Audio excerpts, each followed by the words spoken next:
This happened almost a year ago, and it's all thanks to my little shit of a husky. She was a super cute 10-pound fluffball at the time that this happened.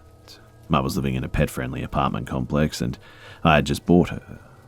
I picked her up at around 10 p.m. that morning and went to visit my parents' house so that they could meet her, and I stayed all day and didn't arrive home until 8 or 8:30 p.m. We walked in, and I introduced her to the apartment, played with her, and took her to pee, and then I just went to bed. During the night, she woke me up twice to pee and whined a bit since she was new in the environment, but she wasn't too loud, and I quickly calmed her down by putting her on my bed, and she crawled on my head and fell asleep. Since I read that huskies are very active dogs, I decided to take her on her first walk on the sidewalk beside of the building. As we started our walk, we passed the side of the building that shows the balconies. I lived on the 3rd floor, and the guy who lives directly below me was standing on his balcony, filming me on his phone. I felt a bit weird about it, but didn't think too much of it since the landlord has actually told me before that he mentioned to her that he enjoyed me living above because I was quiet. Also, a lot of the tenants in the complex were having a fit over my husky and would just hold her and pet her whenever they saw her, so I thought that he was just filming her to show his friends or to talk about her later with me. I spent the whole day with her and getting her familiar with me and her new home. Night rolls around, and I took her out before I went to bed around 11:30. I walked past a red car that was running, but didn't have its lights on, so I couldn't see who was in the car. But I didn't think much about it because it wasn't unusual for people to just sit in their cars waiting on someone, and I lived right beside of a college and have had many college students living in the building, so I thought maybe they were just waiting for someone so that they can head off to a party or something. While I didn't think much of it, I was still aware of my surroundings since I was a young woman alone at night. My puppy finally used the bathroom after 20 minutes of sniffing around, and I picked her up and walked past the car to go inside. When I did this, the driver's side suddenly opens, and a tall man steps out and yells, "Are you allowed to have that dog?"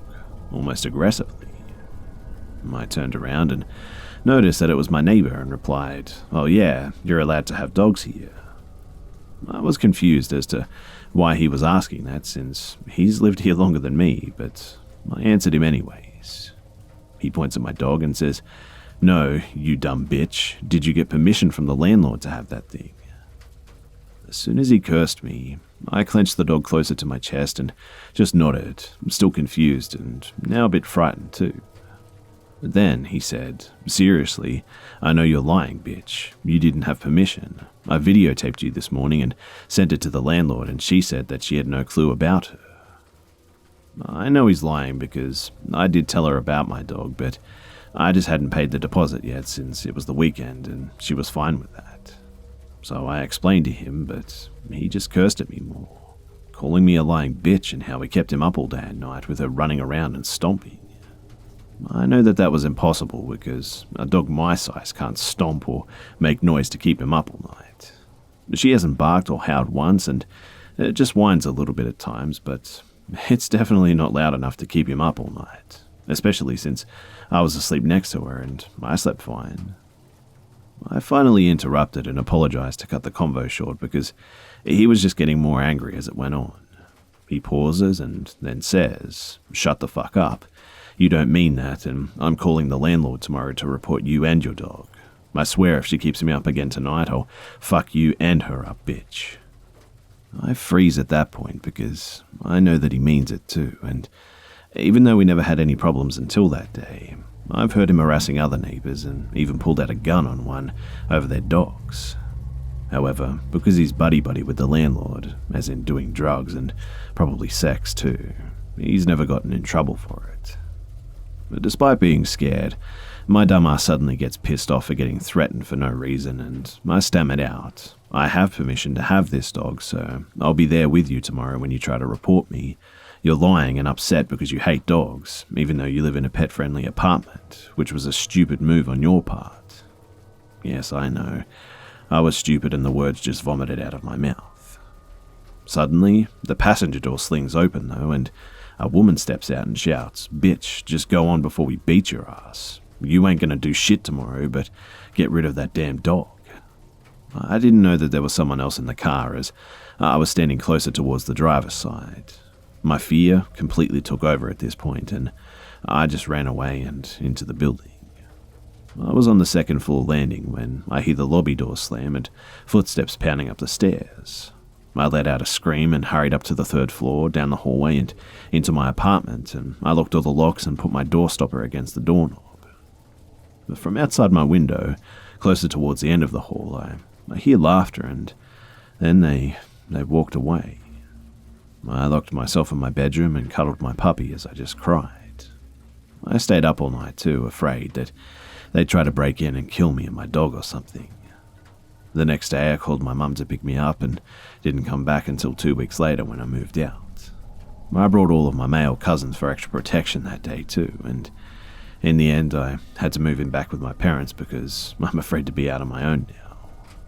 But I ended up getting my deposit and last month's rent back, so that was good. I never reported the couple though because I didn't know their names and, well, I just didn't want to get involved with them anymore anyway.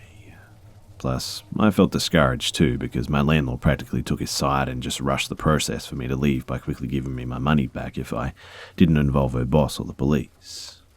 After that day, I learned that she wasn't the landlord but merely the apartment manager too. Looking back, I wondered if I could have sued or something, but either way, I'm kind of glad that I'm out of there now.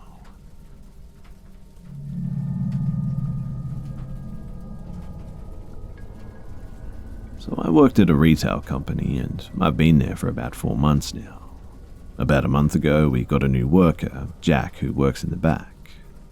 As I continuously go back and forth from the storefront to the break room located in the back, I'm quite friendly with all the guys working back there. I never saw Jack before and I figured that he was new and I decided to smile at him and said hi. I continued to do this every now and then when I saw him, and we would always have the same lunchtime, so we would spend the time just idle chat and break room and all that sort of stuff.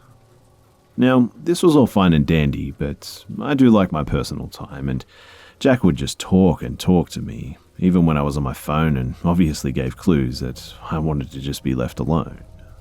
I thought that this was just annoying at best, and he then one day started to buy me candy, offer me his food, and then talked about this soup that he was going to make and ranted on about how amazing this soup would be. I just kind of acted interested with an "oh cool," and he asked if I wanted to try some multiple times.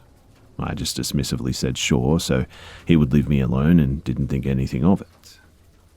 He then started to make me uncomfortable though with all the offering of the food and the candy, and always asking about my personal life too. He asked me how my relationship with my dad was, and I was naive and told him that he wasn't in the picture, but didn't give too much detail. He then started talking about how he wants more kids and how he wants to find a young woman to give him more kids and stuff like that. To be honest, I was getting creeped out at this point and was constantly dismissive with him.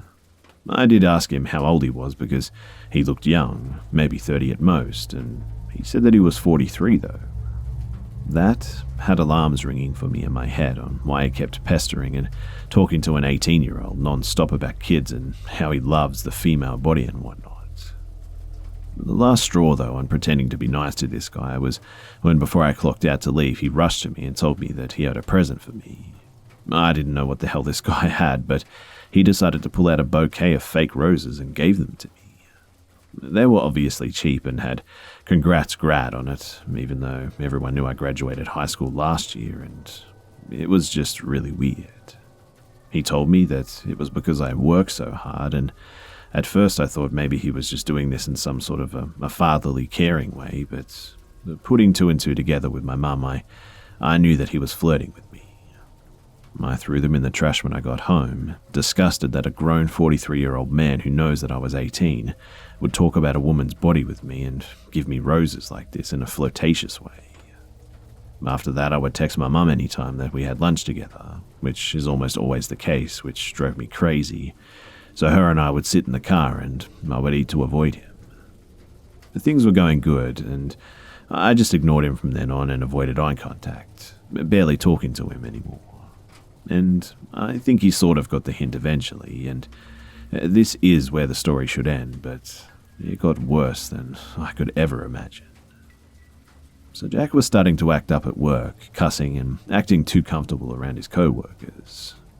I was closing up yesterday night with my supervisor and she mentioned it and we began talking about Jack. But she mentioned how things are really bad with him and I don't even know half of it. I told her about how he gave me roses and she was honestly shocked. We both went into the office to cash me out and talked in private about it too, and she said not to give my phone number, in which I replied that I would never, since he was a creepy man who wanted to fuck an 18-year-old girl. She said that her and Jack had went on a couple of dates together and kissed like twice, and he began sending her pictures of his, man area without any warning. I was kind of disgusted and found out that he was also talking to her, asking her to have babies and marry her and whatnot. She told me that he was married 3 times and also told her about how he had a domestic abuse case in the past. So, apparently, this guy beats up his wives. She then showed me how he would snap and call her a fat C and all this crazy stuff. And that the soup that he wanted to give me so badly, he and her made it together for their first date. She said that she didn't want to have anything to do with him anymore, and I agreed with her. But again, I wish the story ended there, but it got worse. She started shaking and crying, talking about this at this point, and she said that he had apparently been in jail before. I knew that, though, because he had told me about his drug dealing past in the 90s and how he changed and everything. But she told me that he was arrested and put on trial for first-degree murder. I was shocked to say the least. She started crying even more, saying how he knows where she lives and she has a son since she invited him over to watch a movie with them. I told her to report him for some abusive texts and inappropriate pictures, but she insisted on not because he knows where she lives and she lives with a minor son. But shit gets even crazier when she texts me the court case she found of him online. It says that he and his friends were in an argument about drugs and he pulled out a gun and said that he was going to kill everyone in the apartment. But reading this honestly made my heart sink. He was an average guy at first and didn't seem super violent, but now that I knew this, that he could just flip on a dime, I was kind of scared. Continuing to read the report, though, it said that him and another guy chased down one of the other dealer friends and shot him twice in the head at point-blank range. Jack was apparently put on trial, and his friend who was involved in the murder was sentenced, but his sentence was reversed due to lack of evidence, even though a witness did say that he was there when the shots were fired. He definitely did do it, in other words, but somehow got his sentence reversed or something. My poor supervisor is so stressed and scared, thinking that if she gets him fired, he'll legit come to her house and kill her and her son in cold blood like he did with his supposed friend. But one chilling thing that she told me was, while Jack was at her house with him, her son talked about guns and he mentioned how he used to have a 9mm gun that he loved. I told her that I'll come with her to our manager and tell her about all this inappropriate stuff that he'd been doing. Mind you, he hasn't physically threatened her yet, but has definitely said some pretty mentally abusive shit over text. And now knowing how crazy and bipolar this guy can act, it's pretty scary. He recently told me that I was mean and I just laughed it off, but who knows what this guy is thinking when he says that someone's mean. And he still has me on his radar of girls that he wants to fuck, and it's honestly terrifying.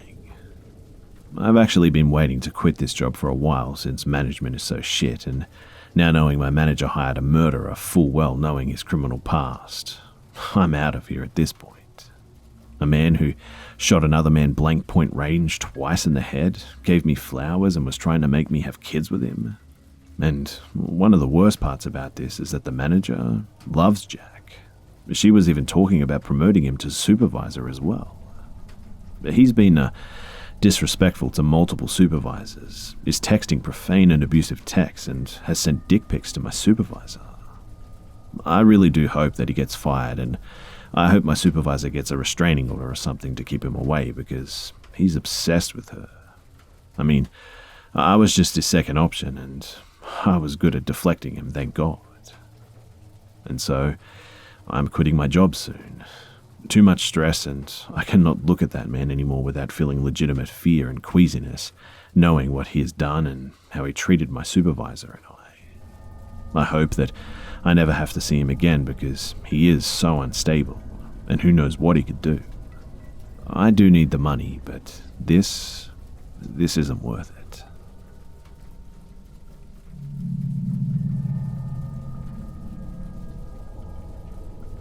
When I was about 12 or 13, my mum and dad owned a tow trucking company. This particular day, they went to our neighbouring state, so I had a few friends over and we were there alone. They probably came over around 12 p.m, I'd say, and we were doing all the normal preteen stuff. Watching movies, eating junk food, etc. It was winter, so it started to get dark pretty quickly, and we were expecting my mum and dad to come home around 6 or 7. But a little before my mum and dad were supposed to be home, there was a knock on my door. The way my house is set up, the front door was right next to my living room couch where all of us were hanging out. My mum is kind of known for being stuck in the 80s. She always wore a leather jacket, and one of my friends, Tina, looks through the door of the window and says, "It's your mum, I can see her jacket." I jump up immediately and look through my window, and it's pretty dark at this time, and I don't see my father's tow truck. I run to the front door screaming to Tina, "Don't answer the door, it's not my mum," but I was too late. She opens the door, and here comes this 6-foot, 250-pound man with a black stocking over his face, running through my door. All of my friends ran out of my living room to the kitchen where the back door is located and just ran away. Me, on the other hand, I obviously learned that day my fight or flight or freeze is to freeze. This man grabs a hold of me and picks me up in the air, and I was so scared, and I actually peed myself. I kind of don't remember how it happened, but I managed to escape his grip though, and I ran out of the back door down the block to a neighbour's house. We called the cops, and within a couple of minutes there were 6 cop cars, 3 on each end of the block. Eventually, we come to find out that it was my grown-ass neighbour. He allegedly was just playing a trick on us. A bunch of little girls, right? To this day, I'm 26 now. Whenever there's a knock on my door, I literally creep around my house so that people can't hear or see me, and I hide until they're gone. Our asshole neighbour did eventually get in trouble too. The cops didn't believe him, obviously, and there was a bit of back and forth between us and the courts and whatnot, but in the end, I don't actually know what happened to him. All I can say is that I sure hope nothing like this ever happens again.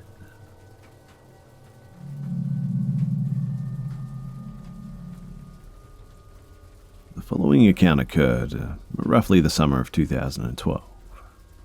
It's always been difficult for me to talk about this, but I found writing about it to be therapeutic.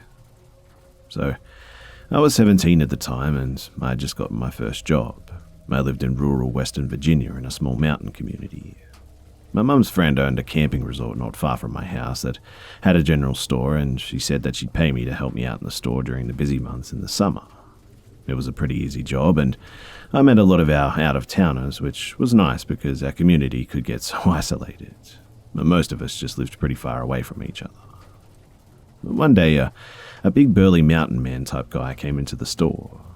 He was in his late 40s, early 50s, probably 6.5 foot and about 280 pounds. He looked dirty, like he worked outside a lot. His clothes were sort of tattered and he had a long beard too. But we had a few of the woodsy hermit types in the area, and he definitely fit the profile. He bought some basic items, one of which was one of our homemade bars of soap. When he came to the register, he looked me up and down carefully, and he didn't talk for a minute, just kind of stared at me. His people skills clearly needed work. "Hey, did you make this soap?" he asked gruffly. Possibly," I said. "I help out with that sometimes." "You make a lot of your own stuff? Toiletries and things like that, yeah?" "I like that," he said, nodding to himself. I honestly didn't know how to respond, and so I quickly rang up his items, and he paid with crumpled money, and right before he left, he asked, "Hey, you cook too?" "Sometimes," I replied. "Huh, bet the boys around here are itching to marry you." he said as he smiled to himself. I said nothing, and I was puzzled as to what I said that stood out as wife material. I told Krista, Mum's friend's boss, about the bizarre encounter, and she laughed it off, and so did my family and friends. But then, Mountain Man started turning up more often. We chatted a little bit here and there, and I found out that he had a cabin in the woods, and he claimed he built it with his bare hands. He said that he hunted and lived off the land, other than the things that he bought in the store.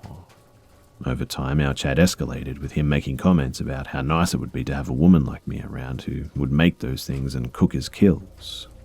But one time, he even said I had the birth-in hips that men lust after. That was creepy. He even started inviting me to fish with him, hunt with him, and see his place and all that. And I always politely declined. But he got more and more insistent, and I told Krista about how uncomfortable he was starting to make me. The intensity with which he said those things just really began to scare me. So she said that when he came in to go and get her, and she would ring him up. Thanks to her, I started speaking to him less, and I thought I wouldn't have to deal with him anymore. But one night, I was closing up, and it was late, around 10 at night. Krista had left about an hour before, and I was leaving by myself. The only two cars in front of the store were an old blue pickup and mine. And I was immediately alarmed because I knew Mountain Man drove a blue pickup. But I didn't see him in the lot, just his car, so I walked quickly to my car and checked the back seat before I started her up. But then, when I first turned the key into the ignition, I got nothing but sputters. I tried several more times and got scared quickly. Of all nights, why is this happening tonight? I remember asking myself angrily. And just as I was reaching for my phone to call for help, there was a loud pounding on the driver's side window. To be honest, I'm shocked that I didn't piss myself. I didn't even want to look because I knew that it was going to be him, but I did, and my suspicions were confirmed. He smiles a big grin at me, showing me exactly which teeth are missing. "Hey, need some help?" he said loudly through the window. I shook my head furiously. No, it's okay, my dad's on the way," I said, hoping to scare him off. I hadn't spoken to my dad in years, mind you, and Mountain Man laughed at this. "No, he's not," he said. "Listen, just open the door, okay?" The hairs on the back of my neck stood straight up at this. I mean, how did he know that I was bluffing? "No," I said firmly. "Just leave me alone, okay?" And suddenly, he looked angry. He pulled the handle, but I had locked all the doors when I first got in. He kept furiously pulling the handle, though, and started pounding on the window. I told him to leave now or I'm calling the cops, and I screamed that at him. He clearly wasn't getting the message, though, so I pulled out my phone and called 911. I must have sounded hysterical to the dispatcher, and I knew that she could hear him pounding. She said that she would have officers out ASAP, but out here that could be a while. I screamed at Mountain Man that the cops are on their way, leave now, who didn't seem to let it deter him. But after a few more minutes of pounding, he just suddenly stopped and walked back to his truck. I watched him go, and hopefully he would just leave me alone now. But then, he started walking back toward me with a fucking crowbar in his hand. I screamed at him, "No, get the fuck away from me," and he started swinging at the driver's side window with the crowbar. I ducked down into the passenger seat on the floor and covered the back of my head like they teach you in the tornado drills. I heard the sickening crack of the window, but not for long. And suddenly, I heard male voices shouting, telling Mountain Man to get away from the car. I sat up and saw two men approaching, one with a shotgun pointed at Mountain Man. I recognized them as a couple of guests staying at the resort for a camping trip, and I breathed a deep sigh of relief and got out of the car, telling them that the police were on their way. I thanked them profusely as we waited for the police, and surprisingly, Mountain Man didn't make any moves to get away. But the cops came pretty quickly after that, so he didn't have much of a chance anyway. They took him away, and I gave them my statement, and I was pretty shaken up for a while afterwards. A few weeks later, I finally got the scoop on the man, and apparently he had a real bad history of mental illness. He'd been in and out of state institutions and really had been living in an old cabin in the woods where he wasn't taking his meds and his issues were only getting worse. My cousin Luke is a cop, and later on he told me some more about the case that he had heard about through some other officers or something. The police did a search of the cabin after the incident to see if there was anything that might have been of interest to them, and they found a journal that Mountain Man kept. Apparently, in it, he said that he was lonely and wanted a wife. He actually mentioned me by name a lot too, and Luke said that there were a lot of lewd things in there about me that he didn't want to share, but tried to put it simply by saying that Mountain Man had a detailed plan to abduct me, starting with the sabotaging of my car engine to get me into a vulnerable position. When Luke said that, I nearly burst into tears thinking about how horrible that night could have gone if those two men hadn't have come along. Thankfully, he's been put back into an institution, and with any luck, he'll stay there for good this time.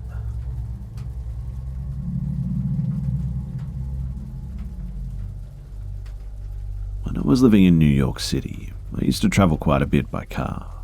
I found myself in this little town in Delaware called Milford. I had plans down there not too far from there, and I think it was like 45 to an hour away or something. Anyway, I was supposed to leave the day after I actually left, but to avoid getting up early in the morning and leaving, I ended up leaving after work, which was approximately 6 p.m. I think, and taking the drive that night, which lasted a little longer than 5 hours. Since I was only staying here an extremely short amount of time, I got myself a shitty Airbnb, which I use frequently when I travel, so I'm pretty comfortable with the whole premise of the service thing.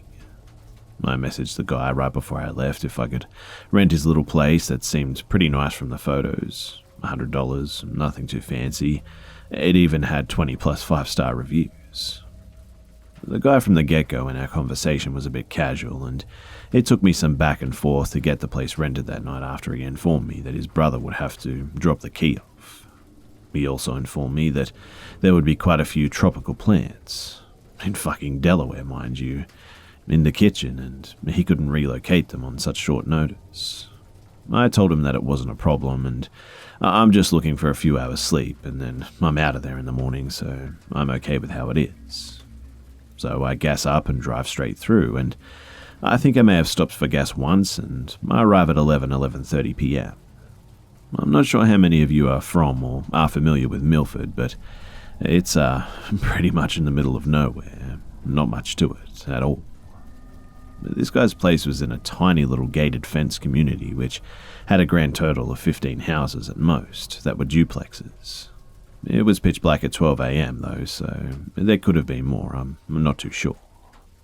So I roll up to the place and grab my few essentials I always travel with, my duffel bag, backpack, jacket and extra jacket, walked up to the door and used the keycode to unlock the lockbox and retrieve a house key with flames on it. Classy, right?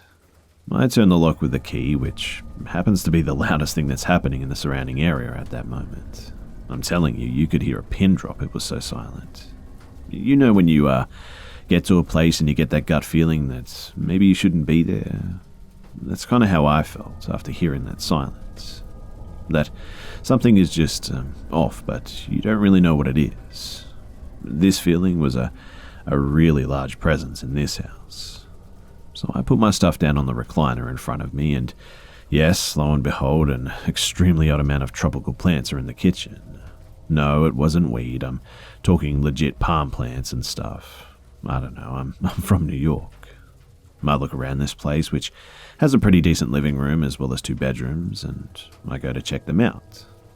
So bedroom 1 has fucking dolls from like the 1950s everywhere, a queen-size mattress with no bed frame, and no sheets was laying in the middle of the floor, and he did mention that he did have a son and he didn't use the house that much, but fuck that room, it was creepy.